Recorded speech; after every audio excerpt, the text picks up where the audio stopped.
আসসালামু আলাইকুম প্রিয় দর্শক, আশা করি আল্লাহর রহমতে সবাই ভালো আছেন।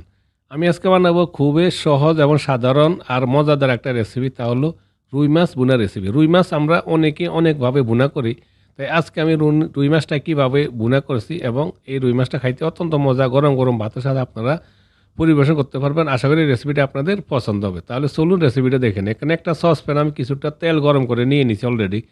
তারপরে এখানে 5 টুকরো রুই মাছ, লেজ এবং পেটির মাছ সহকারে আমি হলুদ, মরিচ, লবণ লাগিয়ে আধা ঘন্টা আগে রেখে দিয়ে দিছি। এবার তেল গরম হওয়ার পরে আমি দিয়ে দিব মাছ, আর মাছগুলো দিয়ে আমি মাছ ফ্রাই করে নিয়ে নিব। প্রিয় দর্শক, ছোট একটা রেসিপিটা খুবই মজা। যদি রেসিপিটা পছন্দ হয় তাহলে প্লিজ একটা লাইক এবং একটা কমেন্ট করবেন, আর প্লিজ আমার চ্যানেলটা সাবস্ক্রাইব করবেন প্লিজ।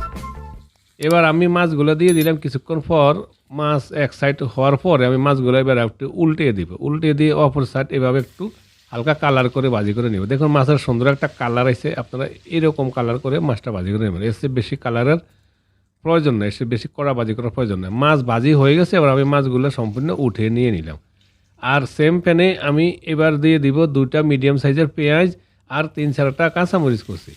পেঁয়াজ আর মরিচগুলো আমি জাস্ট 3 মিনিটের মতো একটু ভাজি করে মিডিয়াম হিটে রেখে একটু বাদামি কালার করে নিয়ে নিব। পেঁয়াজ আর মরিচগুলো আমার বাদামি কালার হয়ে গেছে দেখুন। এবার আমি দিয়ে দিব আধা টেবিল চামচ দিলাম আদা বাটা আর আধা টেবিল চামচ রসুন চাষ। আমি ব্লেন্ডার করা আদা রসুনগুলো দিয়ে দিছি। আমি ব্লেন্ডার করে রাখি সবসময়, যখন রান্নার প্রয়োজন হয় তখন দিই। এবার আমি 10-15 সেকেন্ডের মতন একটু ভাজি করে নিব, যাতে আদা রসুনের যে একটা কাঁচা গন্ধটা চলে যায়।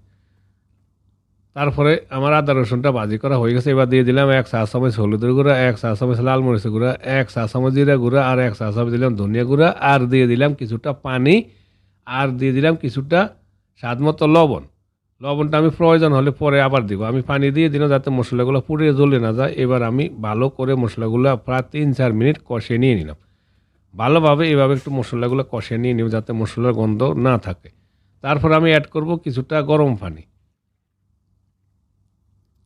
পানি দিয়ে আমি আবার একটু জাল করে নিব বলক আসা পর্যন্ত। যখন বলক আসবে তারপরে আমি বলক আসার পরে দিয়ে দিব ফ্রাই করা মাছ। পানিগুলো দেখুন বলক আইসা গেছে। এই পর্যায়ে আমি দিয়ে দিব ফ্রাই করা মাছ। মাছগুলো আমি উপরে এভাবে বিছিয়ে দিব। তারপরে মাছ দিয়ে আমি চুলার হিটটা মিডিয়াম থেকে একটু হাইয়ে রাখবো, আর ঢাকনা দিয়ে প্রথমে 10 মিনিট আমি মাছগুলো এভাবে একটু রান্না করে নিয়ে নিব। 10 মিনিট পর চলে আসলাম। এবার আমি মাছগুলোকে একটু উল্টিয়ে দিব। উল্টিয়ে দিলে তাহলে দোনো সাইডে ভালো করে একটু মশলাগুলো ঢুকবে। যেহেতু আমি ঝোল কম রাখছি, এই জন্য আমি মাছগুলো একটু উল্টিয়ে দিলাম। আর উল্টে দিলে দোনো সাইডে ভালো করে একটু মশলাগুলো সমানভাবে ঢুকবে। তারপরে আমি দিয়ে দিব একটা টমেটো টুকরা করে কেটে নিয়ে নিয়েছি। টমেটো দিয়ে আবারও ঢাকনা দিয়ে মিডিয়ামে থেকে হাই হিটে রেখে আরও 10 মিনিট আমি মাছগুলো এভাবে একটু ভুনা করে নিয়ে নিব। চলে আসলাম আরও 10 মিনিট পর। হয়ে গেছে আমার মজাদার রুই মাছ ভুনা রেসিপি। মাখা মাখা ঝোল রেখে আমি আজকে মাছটা ভুনা করে নিয়ে নিয়েছি। এইভাবে ভুনা করলে আপনারা গরম গরম ভাতের সাথে খাইতে খুব মজা পাইবেন। এবার আমি দিয়ে দিব কিছুটা ধনিয়া পাতা। ধনিয়া পাতাটা দিলে মাছের থেকে ভালো একটা ফ্লেভার আসে। ধনিয়া পাতার ফ্লেভারটা একটু ভালো লাগে। তারপরে আমি ঢাকনা দিয়ে আরও 1 মিনিটের মতন চুলাতে রেখে রান্না করে নিব, যাতে ধনিয়া পাতাগুলো একটু নরম হয়ে গলে যায়। চলে আসলাম 1 মিনিট পর। হয়ে গেছে আমার মজাদার, সহজ এবং সাধারণ রুই মাছের ভুনার এই রেসিপিটা। আশা করি রেসিপিটা আপনাদের পছন্দ হবে। যদি রেসিপিটা পছন্দ হয় প্লিজ একটা লাইক এবং একটা কমেন্ট করবেন, আর প্লিজ আমার চ্যানেলটা সাবস্ক্রাইব করবেন। সবাই ভালো থাকুন, সুস্থ থাকুন। আবার দেখা হবে ইনশাল্লাহ অন্য কোনো সময় অন্য কোনো রেসিপিতে। তত পর্যন্ত ভালো থাকুন। আল্লাহ হাফেজ।